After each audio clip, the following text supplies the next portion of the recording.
سب سے پہلے وہ تعلیم حاصل کرے، سب سے پہلے وہ اپنے مذہب کو سمجھے، سب سے پہلے تعلیم کو پائے۔ الرحمن علم القرآن۔ اللہ تبارک و تعالیٰ کے نقشہ کھینچنے کا انداز،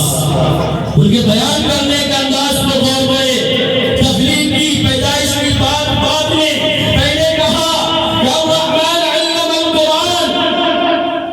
قرآن کی تعلیم کو حاصل کرے، اسلام کو سمجھے، ایمان کو سمجھے۔ اور یہ اسی وقت ہو سکتا ہے جب ہمارے دلوں کے اندر، ہمارے مائنڈوں کے اندر، ہمارے دماغوں کے اندر ایجوکیشن ہوگا، تعلیم ہوگی، جب ہم اس سے آراستہ ہوں گے، جب ہم اس سے روشناس ہوں گے، جب ہم اسے پڑھیں گے، اسے سمجھیں گے، تب جا کے ہم ایک پکے اور سچے مومن اور اسلام والے بن جاتے ہیں۔ اس لیے کہ ہم اور آپ جانتے ہیں انسان کی تخلیق، پیدائش اللہ تبارک و تعالیٰ قدرت کرشمہ، کاریگری کتنی اہم چیز ہے، کتنے مشقتوں کے ساتھ، کتنے محنتوں کے ساتھ، کتنے لگن کے ساتھ تب جا کے بچہ دنیا میں محفوظ ہوتا ہے، پیدا ہوتا ہے۔ قدرت کرشمہ پر غور کرنے کے بعد یہ بات سمجھ میں آتی ہے کہ نہیں، پہلے تعلیم ہونی چاہیے، اس کے بعد تخلیق۔ اللہ تبارک و تعالیٰ خود اس انداز میں نقشہ کھینچ دیے کہ سب سے پہلے تعلیم سے آراستہ ہو جائے، تبھی تو ہم جا کر ایک ایمان والے، ایک اسلام والے، ہمارے دلوں کے اندر قرآن کی محبت آ سکتی ہے، نماز کی محبت آ سکتی ہے، زکات کی محبت آ سکتی ہے، روزے کی محبت آ سکتی ہے، حج کے فریضے کو سمجھ سکتے ہیں، اسلام کے ارکان کو سمجھ سکتے ہیں۔ اگر نہیں، ہم نے قرآن کو نہیں پڑھا، ہم نے اپنے بچوں کو نہیں پڑھایا، یاد رکھے آج جو صورتحال ہے، جو آج کا پرسنٹ کا حال چل رہا ہے، آج کا جو حاضر دور ہے، یقین جانے اس سے بھی بدتر آنے والا ہے۔ اگر ہم نے اپنے قرآن سے دلچسپی نہیں لیا، اسلام کو اسلام نہیں سمجھا، ایمان کو ایمان نہیں سمجھا، احادیث نہیں پڑھی، ان کے معنی کو غور نہیں کیا، یہ حالت جو ابھی چل رہی ہے، جو انڈیا کی حالت ہے، جو بھارت کی حالت ہے، جو ہندوستان کی حالت ہے، اس سے بھی بدتر نظر آئے۔ اگر ہم اور آپ اس حالت کا مقابلہ کرنا چاہتے ہیں،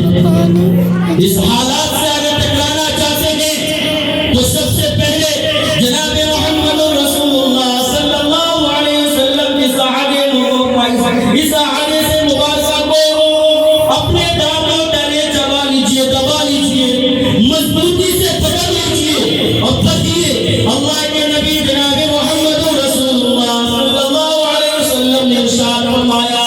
کہ طلب العلم فریضۃ علی کل مسلم۔ کیا ارشاد ہے؟ اللہ کے نبی نے نقشہ کھینچا، اس میں نقشہ کھینچنے کے انداز بھی دیکھیں جو حدیث مبارکہ اللہ کے نبی نے ہم سبوں تک پہنچایا،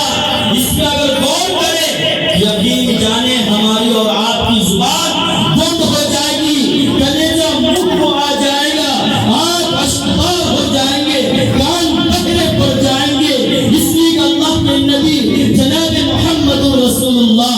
صلی اللہ علیہ وسلم نے طلب العلم فریضۃ علی کل مسلم جو کہا، یہ صرف کسی ایک خاندان کے لیے نہیں، کسی ایک قبیلے کے لیے نہیں، کسی ایک برادری کے لیے نہیں، کسی ایک گاؤں محلے کے لیے نہیں، کسی ایک سٹی اور شہر کے لیے نہیں، کسی ایک اسٹیٹ اور ملک کے لیے نہیں، کسی ایک بلد اور تھانے کے لیے نہیں، کسی ایک ضلع اور ڈسٹرکٹ کے لیے نہیں، بلکہ فرمایا کہ ہر مسلمان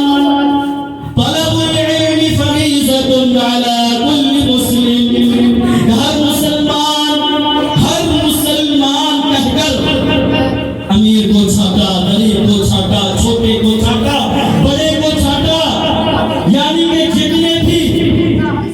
پارٹ ہو سکتے ہیں، جتنے بھی برادری بن سکتے ہیں، سب کو چھانٹ کر کہا کہ نہیں، اس میں سب مربی سے سب شامل ہیں۔ طلب العلم فریضۃ علی کل مسلم،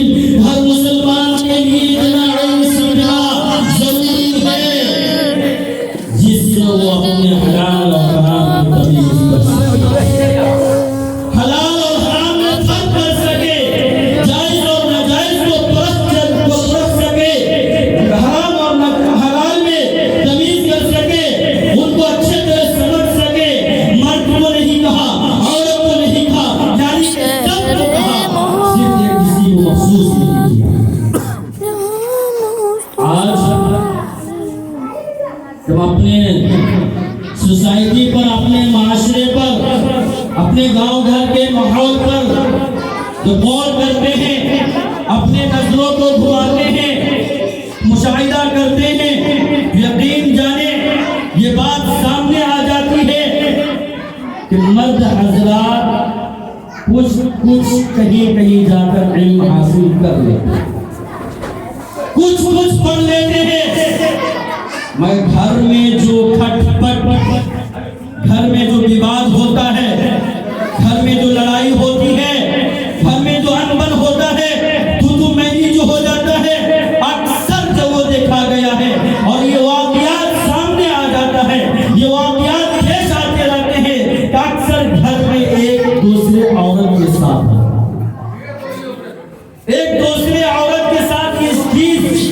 زیادہ ہے۔ اس کا بائیکاٹ کیسے ہو، اس کو ختم کیسے کیا جائے؟ اس میں ہماری اور آپ کی کمزوری ہے، اس میں ہماری اور آپ کی کمی ہے، اس لیے کہ ہم اپنے لڑکے کو، ہم اپنے مرد حضرات کو ادھر ادھر بھیج کر، چھوٹا بچہ ہے اسکول اور مدرسے میں ڈال کر، ایڈمیشن کرا کر، داخلے کرا کر کچھ حد تک پڑھا دیتے ہیں، جو ہماری گھر کی بیٹیاں رہ جاتی ہے، جو ہمارے گھر کی بھتیجی رہ جاتی ہے، جو ہماری گھر کی بھانجی رہ جاتی ہے، جو ہماری گھر کی پوتی اور نندنی رہ جاتی ہے، ہم یہی کہہ دیتے ہیں یہ بیٹی ہے، یہ پڑھ کر کیا کرے گی، یہ کہاں جائے گی، یہ کمائے گی تھوڑی، لاسٹ میں وہی کھانا پکانا ہوگا، گھر کو سنبھالنا ہوگا۔ نہیں، یہ ہمارے اور آپ کے ذہنوں میں یہ غلط سوچ ہے، غلط سوچ ہے۔ اس لیے کہ میں اکثر کہا کرتا ہوں کہ مرد پڑھا، فرد پڑھا، مرد جب پڑھتا ہے تو اکیلا پڑھتا ہے، جب عورت پڑھ لیتی ہے تو خاندان پڑھ لیتا ہے۔